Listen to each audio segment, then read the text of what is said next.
धुळे जिल्ह्यात आज पुन्हा एकदा भ्रष्टाचार विरोधी कारवाईमुळे प्रशासनात मोठी खळबळ उडाली।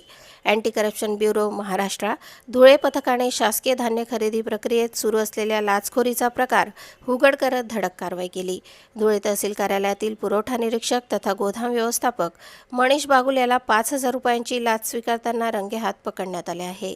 ही कारवाई अंचाडे येथील एका शेतकऱ्याच्या तक्रारीवरून करण्यात आली। शेतकऱ्याने आपली रब्बी हंगामातील ज्वारी शासकीय गोदामात विक्रीसाठी आणली होती। शासकीय आधारभूत किंमत खरेदी योजनेअंतर्गत ही खरेदी प्रक्रिया सुरू होती। मात्र मोजणी दरम्यान ज्वारीचा दर्जा चांगला दाखवण्यासाठी आणि ऑनलाईन बिल विना अडथळा मंजूर करण्यासाठी पैशांची मागणी करण्यात आल्याचा आरोप आहे। संबंधित अधिकाऱ्याने शेतकऱ्याला बाजूला घेऊन थेट लाचेची मागणी केल्याची माहिती समोर आली आहे। लाच देण्यास नकार दिल्यानंतर शेतकऱ्याने धुळे लाचलुचपत प्रतिबंधक विभागाकडे तक्रार दाखल केली। यानंतर एसीबी पथकाने सापळा रचून कारवाई करत आरोपी अधिकाऱ्याला रंगेहात पकडले। या कारवाईमुळे महसूल आणि पुरवठा विभागात मोठी खळबळ उडाली आहे।